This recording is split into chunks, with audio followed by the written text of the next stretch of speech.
convidar aqui o pregador da noite. Pode vir. Uma salva de palmas ao nosso tenente Caio Leme.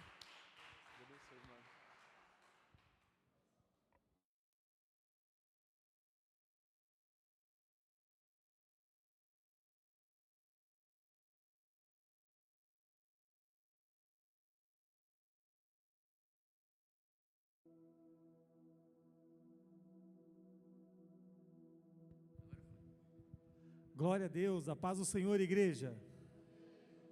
Glória a Deus pela sua vida, por esta oportunidade que nós temos de estar aqui, neste frio abençoado.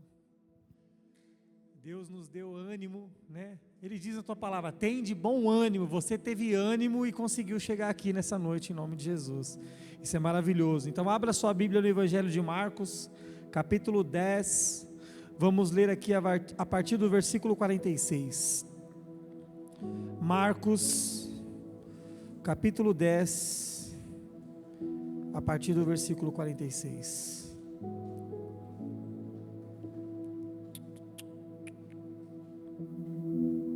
Oh, glória. Irmãos, eu não sei vocês, mas a presença de Deus está nesse lugar. Eu não sei se você está sentindo isso. E quando eu falo de sentir, eu não estou falando de arrepio.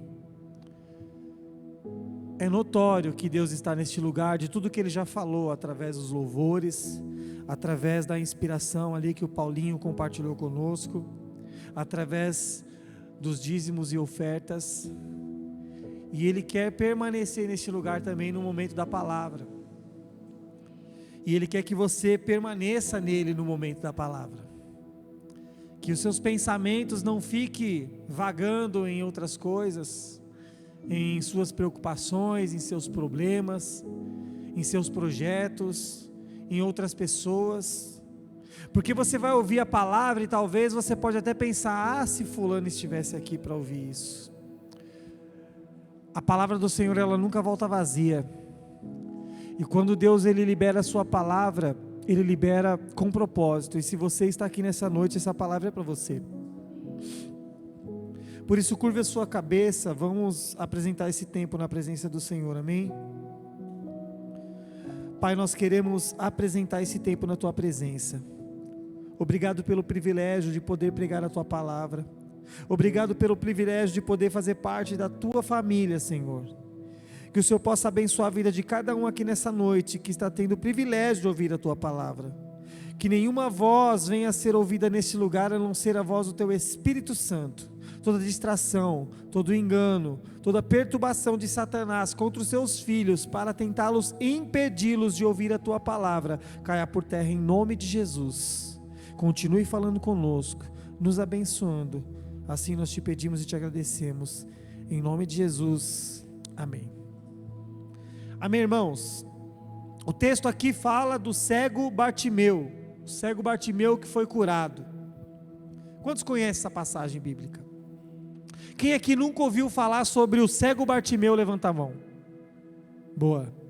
É sempre bom a gente saber, né, quem já conhece e quem não conhece, porque a gente às vezes acostuma a falar termos que nós já conhecemos no ambiente evangélico, e aí vem alguém que não sabe esses termos, fica meio que boiando, né? Mas o que você está falando?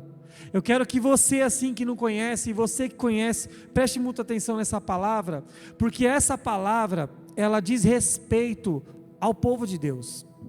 E quem é o povo de Deus aí? Diga glória a Deus. Os exemplos que Jesus deixou na Bíblia, não foi somente para nos contar uma história, para a gente ouvir a história de um povo, de uma pessoa, de um homem, de uma mulher, do que Deus fez na vida deles, e que para nós é diferente. Não, tudo o que Deus fez, enquanto Ele estava como carne aqui na terra, traz ensinamentos práticos para as nossas vidas, entendimentos espirituais acerca do que Deus fez e do que Ele está fazendo e do que Ele ainda irá fazer na minha e na tua vida. Então, se nós observarmos aqui o que houve na vida do cego Bartimeu, nós vamos entender o que Deus ele quer fazer na nossa vida. Vamos começar então introduzindo aqui o texto, versículo 46. Depois foram para Jericó, e saindo ele de Jericó com os seus discípulos e uma grande multidão, Bartimeu, o cego filho de Timeu, ou seja, vamos parar aqui, Bartimeu, vírgula, o cego filho de Timeu. Aqui, quando Jesus fala, quando o texto fala, o cego filho de Timeu, ele está tentando explicar o significado de Bartimeu, porque Bartimeu não era o nome do cego, Bartimeu não era o nome dele, Bartimeu significa filho de Timeu. Como o texto foi escrito em grego, né, eu não sou especialista no assunto, mas eu pesquisei e colhi essa informação. Bar significa filho, então Bartimeu, o cego filho de Timeu. E por que é importante ressaltar isso aqui? Eu já vou explicar em seguida, por que ele está enfatizando que ele é filho de Timeu. Eu vou explicar isso mais para frente.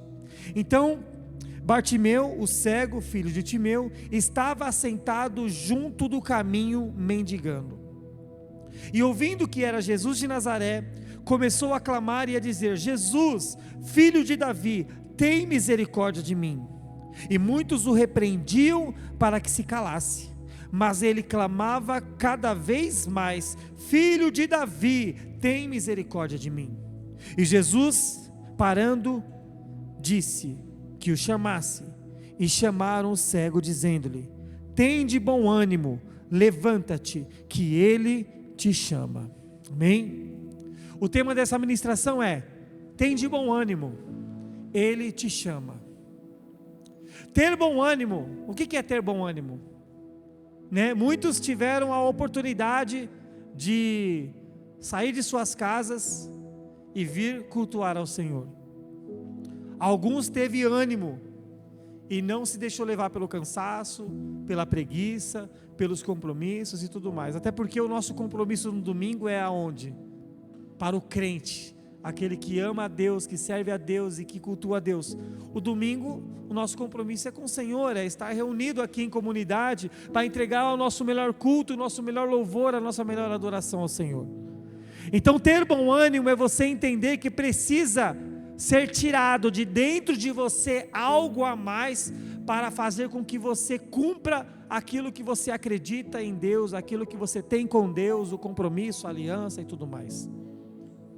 E o tema dessa ministração, tem de bom ânimo, pois Ele te chama, está muito mais ligado ao nosso posicionamento diante das adversidades, diante do contexto da nossa vida, diante dos nossos problemas, para nós sermos abençoados por Deus. Porque se nós não tivermos ânimo, nós seremos levados pela circunstância. Se nós não tivermos ânimo, nós seremos levados pelos nossos sentimentos, pelas nossas emoções. E aqui nós temos um cego, filho de Timeu, estava na beira do caminho, mendigando. Olha o contexto desse homem. Ele estava na beira de um caminho, numa estrada, e aqui essa estrada é uma estrada onde as pessoas viajavam de cidades a cidades, de uma circunvizinhança para outra, e Jesus passava ali com os seus discípulos e com a multidão que o seguia. Jesus estava em movimento, ele estava indo em direção ao seu propósito, e o mendigo estava na beira do caminho. E Jesus, ele mostra para mim e para você que o que ele fez na vida daquele cego, ele ainda continua fazendo, ele ainda vai fazer, ele quer fazer na vida de muitas pessoas no nosso tempo aqui no século 21. Porque não é só uma história, como eu te contei, são verdades. É o poder de Deus que manifestou lá naquela época, continuou se manifestando e Ele quer se manifestar, porque o nosso Senhor Jesus Cristo, Ele não está morto, Ele continua vivo. Os milagres, o poder de Jesus não cessou, Ele continua ativo. Mas como que eu trago isso para a minha realidade? Eu acredito que é a pergunta que muitos estão fazendo agora. Como que eu trago para a minha realidade? Olha, Você que está pregando aí, você não sabe o que eu tenho passado, você não sabe o que eu tenho vivido. Como que eu vou pegar essa história que está no texto bíblico e fazer com que ela faça sentido na minha realidade, nos meus problemas práticos da minha vida, nas situações que eu estou passando, nas minhas dificuldades? Como que eu trago isso para a minha realidade? Jesus, ele deixou bem claro a circunstância desse cego. Ele deixou bem claro a situação desse cego e o que ele fez na vida desse cego. E a mensagem para nós aqui não importa a sua circunstância, não importa de onde você veio, não importa o que fizeram com você, não importa o mal que você cometeu, o que importa se Jesus passar agora diante de você, o que você vai pedir para Ele? Mas como assim? A nossa vida, ela é resumida em caminhos. O fato de você não escolher a Cristo, não significa que você está neutro. Ou o fato de você não escolher o mal, não significa também de que você está neutro, que Deus deu um start ali na sua vida para que você pensasse o que você vai decidir ainda, e que nada de mal pode acontecer porque você ainda está decidindo. Não. Estar na beira do caminho é estar indeciso sobre que caminho você seguir, e isso já é um caminho. Bugou um pouco aí? A nossa vida, queridos, é feita de escolhas. E dependendo das escolhas que você faça ou não, já é uma escolha. Estar na beira do caminho é não caminhar. Entende? Jesus, Ele nos chamou para o relacionamento. Jesus nos chamou para avançar. Jesus nos chamou para nos movimentar.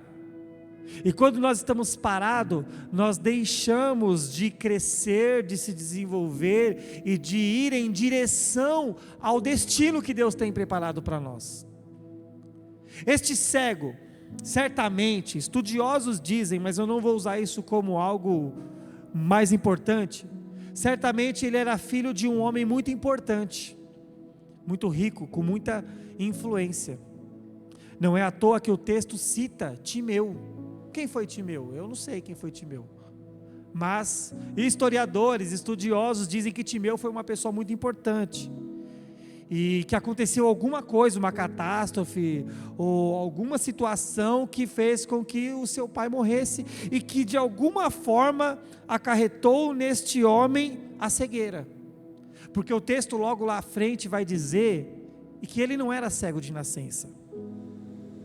Então, o cego, filho de Timeu, ele estava numa situação em que certamente ele tinha uma vida boa, ele tinha condições, ele tinha tudo o que ele precisava, mas agora ele se vê cego, sem o seu pai influente, que certamente sustentava, dava tudo o que ele precisava, e pedindo esmolas na beira do caminho. E o que eu sinto nesse momento é que eu me vejo como esse cego Bartimeu, porque às vezes nós temos um vício muito ruim de ler a Bíblia e sempre nos identificar com os mocinhos da Bíblia. Quando nós lemos a história de José, você imagina que você é quem? Não, pode falar, quero ouvir alguém falar alguma coisa aí. Não está sendo gravado, então estamos juntos aqui. Quando você lê a Bíblia, a história de José, quem você imagina que é José? Eu sou José, né? Olha como me perseguem, olha como as pessoas não aceitam quem eu sou, olha os sonhos que Deus tem para mim, as pessoas têm inveja de mim, estão tentando me derrubar, estão tentando me jogar no buraco. Senhor, tenha misericórdia de mim. Mas quantas vezes na tua vida, numa leitura bíblica, você ali, ao ler a história de José, você se viu como um dos irmãos dele? Eu vou ser sincero, eu nunca li a história de José me vendo como um dos irmãos dele, Mas se nós pararmos para refletir, quantas vezes nós não agimos e até mesmo reagimos como os irmãos de José diante dos nossos irmãos? Quantas vezes? Mas por que eu estou falando isso? É só para despertar em você essa ideia de que eu preciso ler a Bíblia, não pensando que a Bíblia só está falando de mim. A Bíblia revela Jesus. E quando você está diante de Jesus, Ele revela o teu pecado. Amém? Então, quando nós lemos a Bíblia, nós precisamos identificar nela os nossos pecados, e não as escadas para nós subirmos em direção ao sucesso que estamos buscando nela. E olhar para esse cego é olhar para nós. Jesus está dizendo: todos vocês um dia estavam parados na beira do caminho, ou talvez alguns de vocês estão na beira do caminho. Você sabia que aqui dentro desse salão pode ser a beira do caminho? Muitos estão dentro da igreja, parado à beira do caminho, cegos, vivendo de esmolas, vivendo do que as pessoas dão, pessoas que vão e vêm. Você está parado vendo a vida de todo mundo fluindo, olhando as pessoas vivendo, crescendo, fazendo, acontecendo e esperando alguma coisa respingar em você. Isso é viver uma vida de cegueira. E às vezes, não sei se esse cego fazia isso, mas às vezes, vivendo só de passado. Meu pai era muito importante, meu pai tinha isso, meu pai fazia isso, meu pai fazia, acontecia, naquela época era assim, e quando eu fazia isso, quando eu fazia aquilo. Mas hoje, como é que está a sua vida? Em algum momento você parou na beira do caminho, em algum momento você se deparou com a estrada parada. Sabe aqueles novelos, aqueles filmes de faroeste, que você vê aqueles novelos passando assim, ó, tipo assim, não tem ninguém, só está você parado ali, esperando passar uma alma viva para ver se ela tem alguma coisa a te oferecer. Espiritualmente tem muitas pessoas que vivem assim, irmãos, não tem nada a oferecer, mas querem receber. E sabe o que é pior? O pior é não é você não ter nada a oferecer, é você não reconhecer que não tem nada e que precisa de ajuda de Deus. Este homem era cego, e olha que interessante, Jesus passava naquela estrada, e seguia ele a multidão. Agora eu te pergunto, junto com Jesus, tinham os seus discípulos, e a grande esmagadora quantidade ali era de multidão, curiosos, pessoas que queriam ver Jesus e ver o espetáculo e tudo mais. Agora, para os discípulos, quem era Jesus? E para a multidão, quem era Jesus? Você já parou para pensar sobre isso? Os discípulos que caminhavam com ele sabiam que ele era o Messias, sabia que essa era a porta para se comunicar com Deus. Agora a multidão talvez o via como mais um profeta, como um curandeiro, como alguém aí que apareceu aí fazendo coisas incríveis aí, deixa eu lá ver se tem para mim também. Isso te soa semelhante aos nossos dias? Às vezes nós estamos em casa precisando de ajuda, e ao invés de nós recorrermos ao Senhor e buscarmos ali uma igreja, ou um irmão, alguém que possa nos levar ao Senhor, nós estamos procurando aquele que tem mais poder. Onde está sendo derramado mais poder? É lá que eu vou. Poder acabou aqui, começou lá, então eu vou para lá. Aqui cessou, agora se levantou uma pessoa ali que fala até o CPF, eu vou lá. Vou lá, porque se ele falar meu CPF, ele é de Deus. Então nós começamos a colocar critérios de poder, de santidade, de bênção, e a gente começa a buscar de acordo com esse nosso filtro. Estamos parados na beira do caminho, buscando esmolas, porque Deus ele não tem esmola para você. Deus tem uma vida em abundância para você. Mas para você receber essa vida, você precisa em primeiro lugar saber quem é Jesus. Ele é só mais um que vai resolver o teu problema? Ou ele é o Messias, o enviado de Deus, que entregou a sua vida na cruz para te livrar de uma condenação que já estava sobre você? Porque se eu tenho esse entendimento, agora eu não busco pelo que ele pode me dar, eu busco com gratidão no meu coração do que ele já fez por mim. E isso é o que me motiva, é isso que me dá alegria, e é isso que me faz buscar mais, porque eu quero ter intimidade com esse Deus que me resgatou. E tudo que ele fizer e me der nesta caminhada vai ser lucro, porque eu preciso me contentar com a presença dele, com a proteção dele, com o amor dele. Queridos, olha no mundo afora o que está acontecendo. As guerras, rumores de guerras, nações contra nações, reinos contra reinos, as pessoas estão se destruindo, estão se matando. Hoje, se você sair na esquina, a qualquer momento você pode ser assaltado e morto. Nós estamos imunes de passar por isso? Não. Mas saiba de uma coisa, hoje, nesta noite, nós não temos como confirmar, mas é fato. Uma mãe está chorando porque perdeu seu filho. Filhos estão chorando porque perderam seus pais. E sabe o que está acontecendo nessa noite? Você está aqui sentado dentro da igreja ouvindo a palavra de Deus. São as pequenas coisas que fazem toda a diferença. Mas eu não quero considerar que isto é uma grande bênção. Eu perdi meu emprego, meu marido foi embora, a minha mulher me abandonou, os meus filhos não me respeitam, eu não consigo pagar minhas contas, as pessoas não me amam, ninguém dá atenção para mim, meu Deus, olha como está a minha vida. Então a gente entra num estado de cegueira espiritual, e essa cegueira vai nos direcionando a parar. Estamos caminhando com o Senhor, estamos indo em direção ao destino que Ele preparou para nós. E quando nós ficamos cegos, nós começamos a olhar para Jesus, começamos a olhar para os seus discípulos e imaginar, poxa, esse pessoal aí não tem nada a ver, meu. Estou nem aí para mim, estou cansado, não estou conseguindo nem acompanhar aqui na caminhada, já me deu cãibra e ninguém olhou para mim e perguntou se eu estou bem. Então você começa, a parar. Só que a comitiva está indo, a obra continua, o Espírito Santo continua trabalhando, continua indo em direção ao destino, e nós às vezes paramos, estamos na beira do caminho,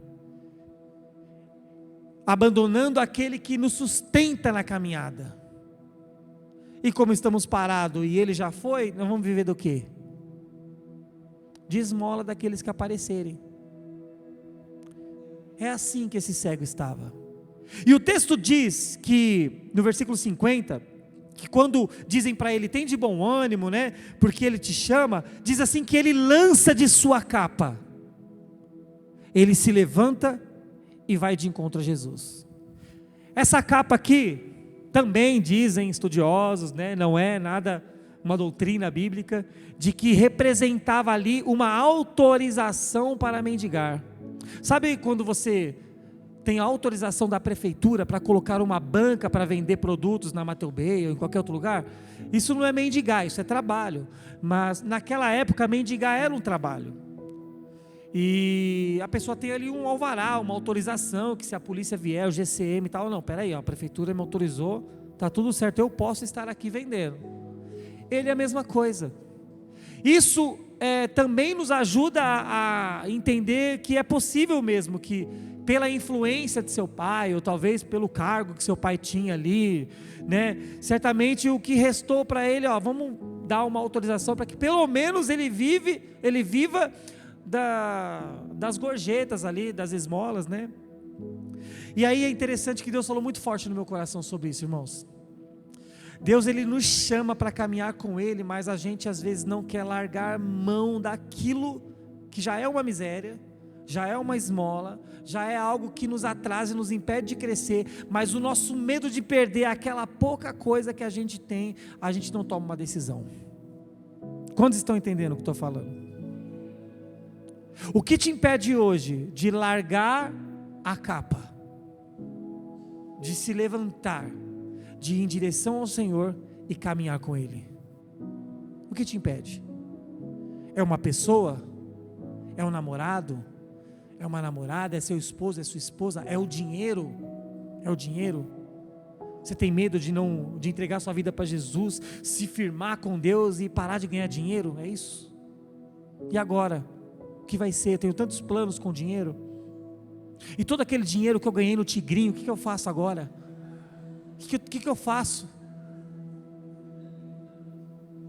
Vou ter que parar de jogar no Tigrinho? Você quer uma resposta? Sabe? Olha, eu tenho planos para a minha vida.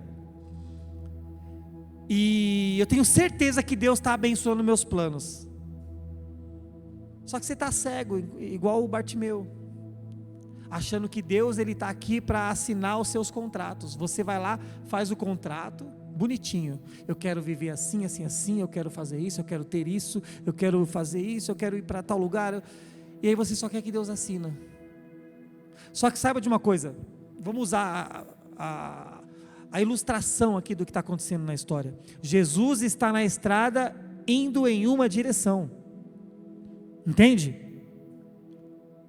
Se os seus planos não estiver ligado ao direcionamento, à direção que Jesus está indo, você já sabe o que você tem que fazer.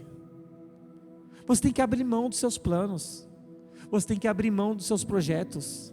Você tem que largar essas pessoas que você vive talvez ali dependente emocionalmente. Eu só vou me firmar com Deus se Deus trazer essa pessoa de volta. Eu só vou me firmar com Deus se Deus mudar o coração da minha mãe. Eu só vou tomar uma atitude com Deus se Deus mudar o coração do meu filho. E você está usando coisas, pessoas, para colocar Deus na parede, como se Deus ele não consegue entender o que você precisa. É como se Deus ele precisasse parar tudo. Peraí, deixa eu ouvir meu filho, deixa eu ouvir minha filha, porque eu preciso prestar atenção, porque senão eu vou deixar passar batido o que essa pessoa precisa, aí eu não vou fazer nada certo. Isso é pensamento de quem não conhece a Jesus e de quem está cego, irmãos. Esse homem aqui, o que fez com que Jesus olhasse para ele, olha agora, preste atenção, o que fez Jesus olhar para ele e ouvir o clamor dele, não foi somente a oração dele, não foi somente o clamor dele, porque você pode clamar, mas dependendo do que você clama e do que você ora, Deus não vai te ouvir. Você sabia disso? Quantos aqui têm o costume de ler a Bíblia todos os dias? Não precisa levantar a mão, não quero constranger ninguém, mas pense sobre isso. Mas o que tem a ver isso? Quanto mais eu conheço a palavra, mais eu conheço Deus. E quanto mais eu conheço Deus, mais eu conheço o que está no coração dele. E quanto mais eu conheço o que está no coração dele, eu sei o que eu tenho que trazer para o meu coração para agradar a ele. E quanto mais eu sei o que eu tenho que trazer no meu coração para agradar a ele, mais eu sei o que eu preciso tirar do meu coração. Mas a gente não quer arrancar nada do nosso coração. A gente quer que Deus faça e conforme o nosso coração. O que fez este homem chamar a atenção de Jesus foi ele chamar de Jesus simplesmente de filho de Davi. Quando ele fala filho de Davi, tem misericórdia de mim, ele não está dizendo a mais um profeta, ele não está dizendo a um curandeiro, ele não está dizendo a nenhuma pessoa especial com superpoderes, ele está clamando para o Messias, aquele que Deus disse lá no jardim do Éden, que ele da semente da mulher viria aquele que seria ferido no calcanhar, mas ele esmagaria a cabeça da serpente. Ele está dizendo, aquele lá de trás, que o Criador falou que viria, é esse que eu estou clamando, porque eu creio nas Escrituras, eu creio nas profecias bíblicas, e eu creio que se ele está passando nessa estrada, é porque ele já marcou um encontro comigo, ele quer me salvar, e eu quero ser salvo. Então, por isso que eu clamo: Jesus, filho de Davi, tem misericórdia de mim. E isso é interessante porque ele não fala de imediato, me salva, me tira daqui, faz eu ver. Não, ele fala, tenha misericórdia de mim. Só pede misericórdia quem reconhece que é um desgraçado, vamos dizer assim. Só pede misericórdia quem sabe que não tem mais argumento. Quando nós não pedimos misericórdia, nós ainda estamos sob os nossos argumentos. Não, mas você tem que entender que isso... Não, eu te perdoo, mas... né? Você errou comigo, eu te perdoo, mas... não perdoou. Não perdoou. Tá? Olha, é o seguinte, eu errei. E nada do que eu diga vai resolver a situação. Eu só peço misericórdia. É isso. Eu sou pecador. Eu estou cego, eu estou abandonado, eu estou sem o meu pai, mas ainda assim eu consegui reconhecer, eu sou um pecador. Você já parou para pensar nisso? Agora, quem aqui está cego fisicamente aqui? Quem aqui perdeu tudo, está pedindo esmola na rua lá? Ninguém. Agora o cego, mendigo, conseguiu reconhecer que ainda vivendo essa situação extrema, ele era um pecador e carecia da misericórdia de Jesus. E foi isso que ele fez. E é interessante que quando ele começa, Jesus, filho de Davi, tem misericórdia de mim. Alguns tentam impedi-lo, olha, cala a boca, você vai atrapalhar o mestre tem um direcionamento aqui, ele está indo em direção aqui, ele não pode parar para dar atenção para você e tudo mais. Às vezes os religiosos são assim. Pessoas acham que a estrutura é mais importante do que o relacionamento. Então fica preocupado, não, mas o que você está fazendo agora está atrapalhando tudo que foi montado para o culto. Então, olha só, às vezes entra uma pessoa chorando aqui, irmão, se debatendo aqui, e fala, meu Deus, não sei o quê. E é capaz de alguém chegar e falar assim, você está atrapalhando o culto aqui, a gente precisa ouvir a palavra. Irmão, se entrar alguém aqui desesperado, pedindo ajuda, sabe o que você faz? Abraça essa pessoa, ore por ela, porque ela entrou no melhor lugar.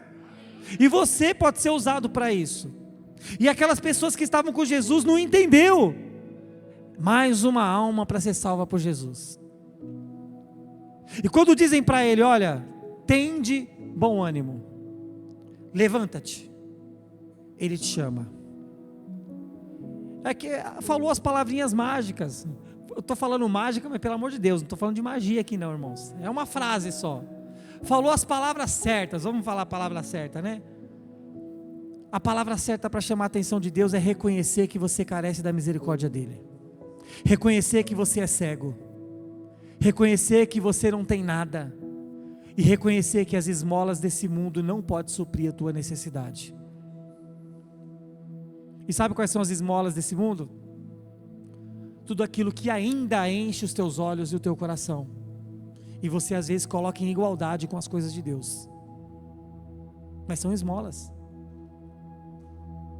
Hoje, nós queremos ter uma boa aparência. Queremos ser conhecidos. Eu vi uma frase hoje, fiquei impactado. Que o mais importante não é você ser conhecido pelos homens. É naquele grande dia, Jesus olhar para você e falar, eu te conheço. Já parou para pensar o quanto isso é forte? Eu quero ter o tênis de marca, falar para os mais jovens que são mais apegados a isso. Eu quero ter o melhor videogame, eu quero ter as melhores roupas, eu quero estar nos melhores lugares, tudo isso é legal. Mas isso não pode definir você. Eu não posso trabalhar, receber um salário de R$1.500 e não considerar que esse salário ele precisa abençoar a obra, ele precisa abençoar minha família, ele precisa me abençoar. Mas não, eu pego R$1.500, R$1.000 eu compro um tênis. R$500 eu vou ajudar o quê dentro de casa? É uma dica simples, prática. Não estou criticando quem compra tênis caro. Se você consegue administrar e viver com isso, de consciência limpa, de que você tem dado o seu melhor para tua casa, para tua família, para tua mãe, para teu pai, tranquilo, vai ter o melhor tênis, compra aqueles de 5 mil, de 10 mil, não tem problema. Deus te abençoar, faça isso. Mas muitas pessoas, às vezes até não tem nem reboco dentro de casa, e está com o iPhone 15 e 16. Vai rebocar seu quarto, para quando você tirar uma foto, tá bonitinho lá pelo menos. Gente, isso é simples. Mas por que eu estou falando isso? O que isso tem a ver com a história do cego Bartimeu? Isso são sintomas de uma cegueira espiritual, que o nosso coração está voltado para as coisas desse mundo e não para as coisas espirituais. E olha que interessante, queridos. Ele vai até Jesus. E Jesus, ao olhar para esse cego, ele pergunta: o que queres que eu te faça? E eu vou perguntar para você, se Jesus chegar aqui e perguntar para você: o que queres que eu te faça? O que você vai pedir para Jesus? Lembrando que Jesus não é um gênio da lâmpada. Ele não é um profeta que veio com poderes aí para poder fazer o que você tem desejado nesses dias. Jesus é o Salvador da humanidade. Jesus morreu na cruz por mim e por você. E se ele se deparar com você e perguntar: o que queres que eu te faça? O que você falaria para ele? Chega a ser até engraçado nesse contexto, né? Porque o homem era cego, né? Então, Jesus vai chegar nele: o que queres que eu te faça? Capaz de ele falar: o que você acha? Eu quero ver, né? Mas Jesus, ele é o Deus Todo-Poderoso que conhece o coração de todo mundo. E a pergunta dele não é vazia. Quando Jesus pergunta para este cego: o que queres que eu te faça? Porque ele quer saber o que realmente está no seu coração.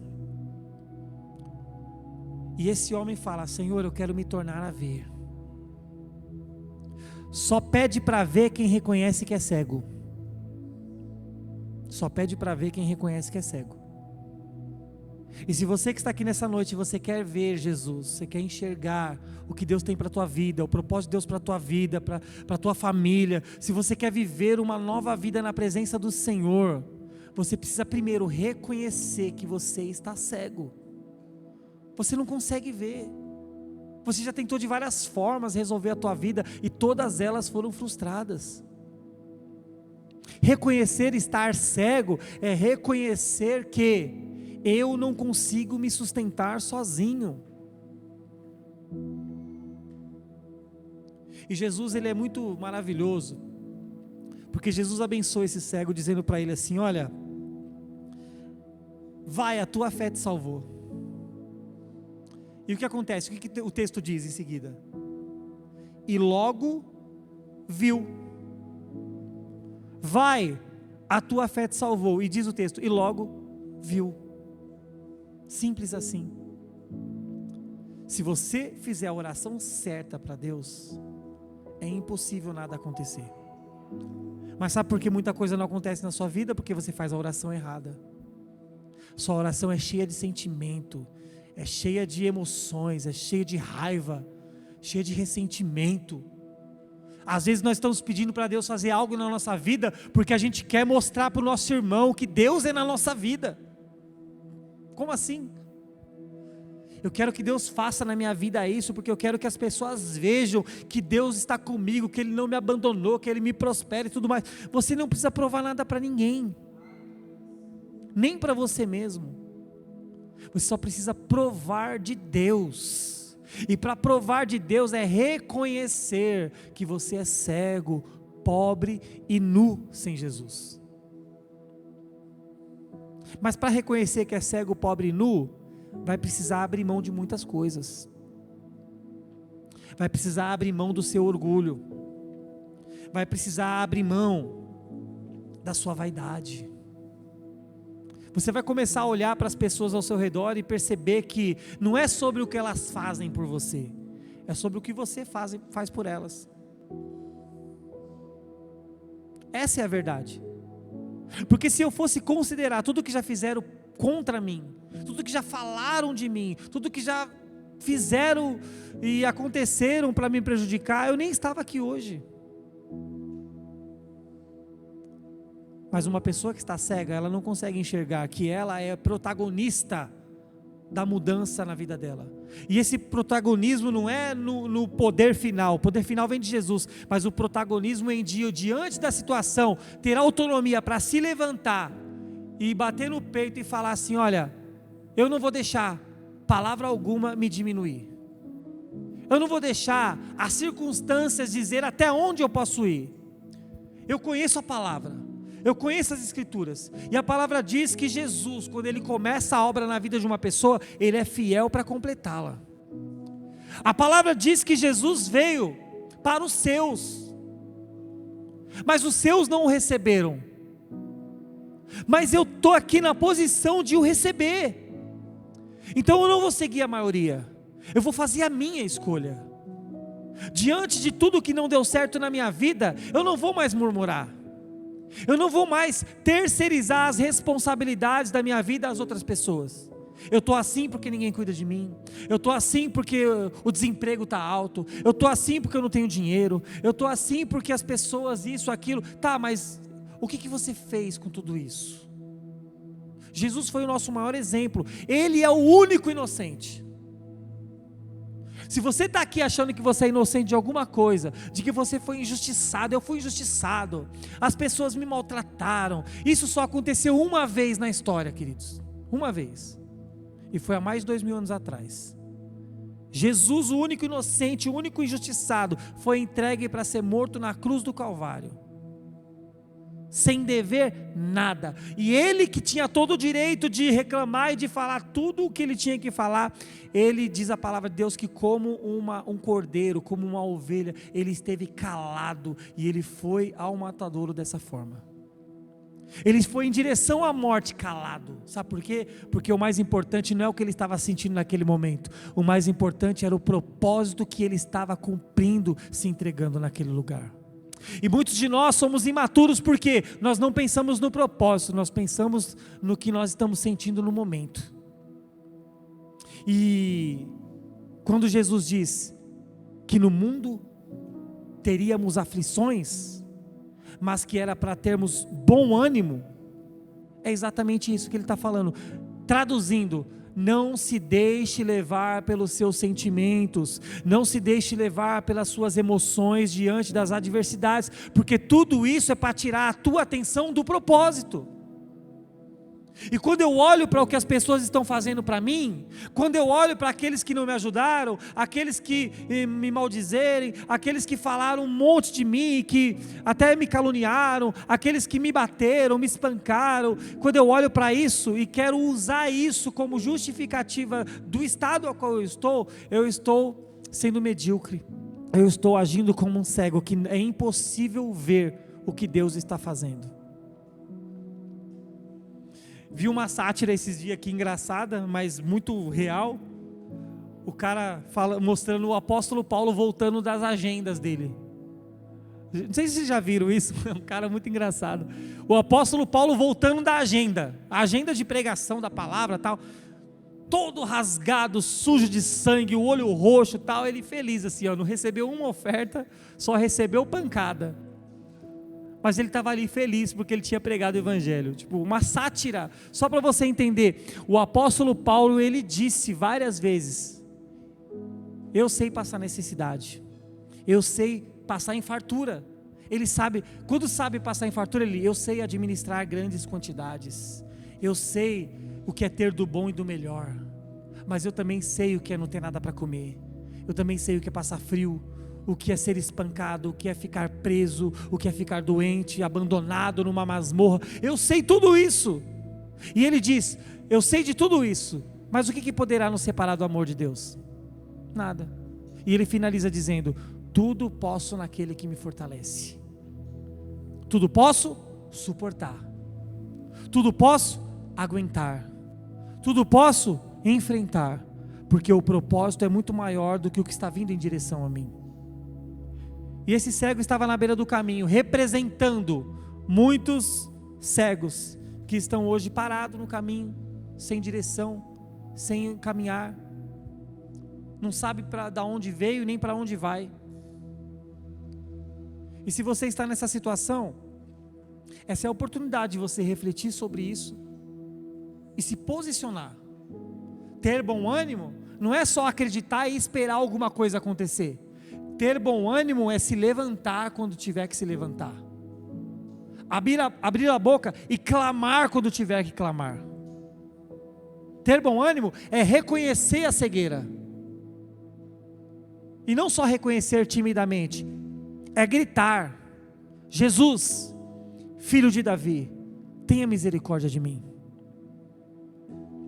Me ajuda, Senhor, a caminhar, porque eu estou parado na beira do caminho. Essas são as palavras, queridos. Às vezes, nós precisamos até pisar em ovos para falar para uma pessoa de que ela está parada na beira do caminho e que ela precisa caminhar. E é capaz da pessoa falar para você: mas quem é você para falar que eu estou parado na beira do caminho? O que você sabe da minha vida? Então, tipo assim, vira uma discussão, não vira uma orientação. E você que está parado na beira do caminho, você sabe que você está. E até quando você vai ficar se escondendo atrás de argumentos, somente baseado naquilo que as pessoas não sabem sobre você? Mas Deus sabe. Sabe, às vezes eu já agi muito assim, e eu me envergonho muito disso. As pessoas não sabem muitas coisas sobre mim. Então, se alguém falar alguma coisa que bate de frente com aquilo que só eu sei, eu vou usar o argumento da dúvida. Ela não sabe. Mas quem é você para falar isso de mim? Você não sabe. Então eu fico ali me apoiando numa coisa que não é verdade, mas como ninguém sabe que não é verdade, então eu fico ali me apoiando. Quem é você para falar sobre isso? Sabe o que é isso? Cegueira, coração endurecido. Eu já disse uma vez, vou falar de novo. Uma vez um mendigo me parou na rua, começou a me xingar de tudo quanto é nome, nem vou falar os nomes aqui, do nada. Ele começou, silenciar. Ele começou a xingar e falar um monte para mim, mas teve uma hora que ele falou uma frase que tocou lá na alma. Ele falou assim: você acha que eu não sei o que você anda fazendo, não? Você acha que Deus se agrada disso? O cara estava bêbado, largado em frente a esse açougue que tem aqui na Hageb, aqui, ó, em frente à plataforma. Ali não tem um açougue do lado ali? Ele estava ali, ó. E eu engoli a saliva que nem o seu Madruga, né? Falei: meu Deus, isso é verdade, sabe? Isso é verdade, mas ele não sabe da minha vida, mas o que ele falou é verdade. Irmãos, é isso que nós precisamos nos apegar. Quando você estiver diante da verdade, não resista à verdade, se renda à verdade, porque só assim haverá cura, só assim haverá libertação, só assim nós saberemos que Deus, Ele está na nossa vida e Ele vai fazer grandes coisas em nós. Esse homem reconheceu: me faça enxergar de novo. Por quê? Porque eu estou cego, eu não consigo ver, eu não enxergo. Jesus, filho de Davi, me ajude a enxergar, porque agora eu não consigo ver nada. E se você não consegue ver nada, você não pode tomar decisões. Você não pode seguir direções baseadas somente no que você acha, somente no que você pensa. Senta, ouça conselhos de pessoas que podem te ajudar. Ouça a palavra quando ela diz para você o que você tem que fazer. Coloque em prática. Porque olha o que acontece quando nós ouvimos, reconhecemos e obedecemos. Olha só, quando esse homem disse: Jesus, que eu torne a vista, Jesus lhe disse: vai, a tua fé te salvou. E logo ele viu. E o que acontece em seguida? E seguiu a Jesus pelo caminho. E seguiu a Jesus pelo caminho. Você quer saber se a tua visão ela é de Deus mesmo?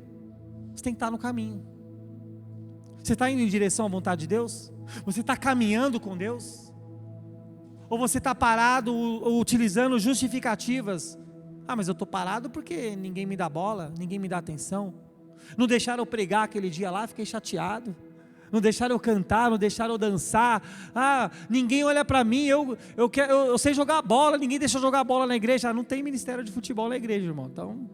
Então é cada coisa, irmãos, que a gente precisa entender. O que Deus tem para mim, para a tua vida, excede todas essas coisinhas que a gente está reivindicando, que a gente está buscando e que a gente está entregando a nossa vida, sabe por quê? Porque isso só revela que nós estamos vivendo de migalhas, de esmolas, diante de um Deus, Criador dos céus e da terra, dono do ouro e da prata, que pode nos dar infinitamente mais do que pedimos e pensamos. Mas isso só é possível quando nós reconhecemos a nossa cegueira, e quando nós entregamos o nosso caminho ao Senhor, nos levantamos, clamamos e tomamos a decisão e oramos a oração certa. A oração hoje, irmãos, não é para Deus te prosperar para você pagar aquela conta. A oração hoje não é aquela para Deus tocar no coração daquela pessoa que você quer que volte. A oração hoje não é para Deus tocar no coração daqueles que te feriram, para que eles venham até você, se ajoelhem e peçam perdão pelo que fizeram por você. Não, essa não é a oração. Essa oração é muito sentimental. A oração hoje é: diante dessa situação, eu não consigo fazer mais nada. Senhor, estou percebendo que os meus sentimentos estão me tomando. Senhor, estou percebendo que as minhas emoções estão descontroladas, eu não consigo ter diálogo com as pessoas. Quando eu escuto palavras, são gatilhos que acionam em mim sentimentos que eu não consigo controlar. Por isso, Senhor, eu reconheço, eu me rendo diante da verdade do Senhor. Eu estou cego, eu não consigo, Senhor. Me faça enxergar aquilo que eu não estou enxergando, porque os meus sentimentos, as minhas emoções não me permitem enxergar. Me faça enxergar, Senhor, me faça passar por cima do medo, me faça passar por cima, Senhor, de todo o sentimento mal que eu carrego dentro do meu coração. Me faça, Senhor, passar por cima de tudo isso, para que eu possa enxergar o bem que o Senhor está fazendo na minha vida. É uma oração difícil, irmão, sabe por quê? Porque você não vai sentir nenhuma motivação para orar ela. Não é aquela oração que você começa a orar e você vai começar a sentir umas tremedeiras, aquele arrepio, oh meu Deus, é isso mesmo. Não, é uma oração constrangedora, sabe por quê? Porque quanto mais você declara, mais você sente que a responsabilidade é tua de se posicionar. E é isso que Deus quer de cada um de nós, que nós assumamos a nossa responsabilidade de se levantar. Quando Jesus chegou, eles falaram assim, ó, tem de bom ânimo, levanta-te. Olha só, tem de bom ânimo e levanta-te, não fique prostrado. Você quer chamar a atenção de Deus? Levante-se, levante-se, mostre para Ele que você está disponível para ouvir o que Ele tem a dizer. Porque quando nós estamos só prostrados, a gente só quer que Deus olhe nós prostrados. Olha como eu estou, Senhor, olha a minha situação, Senhor, olha isso, Senhor, faça alguma coisa, Senhor. E Deus, Ele quer ouvir, peraí, o que você quer realmente? Você quer uma mudança na tua vida? Essa mudança depende do seu posicionamento e não do que as pessoas podem fazer por você. O tempo vai te ajudar. Na medida que você caminha com Jesus, Deus vai tratando o seu coração, Ele vai moldando o seu coração, Ele vai curando suas feridas, Ele vai tirando os sentimentos ruins, e você vai começar a entender e receber novos recursos de Deus, de como lidar com as pessoas, de como perdoar, de como pedir perdão, porque esse é o ciclo, esse é o final que Deus tem para mim e para você, demonstrar para o mundo que ainda existe perdão. A gente quer seguir a nossa vida e abandonar as pessoas, mas Jesus, Ele quer voltar no início e restaurar tudo que foi quebrado.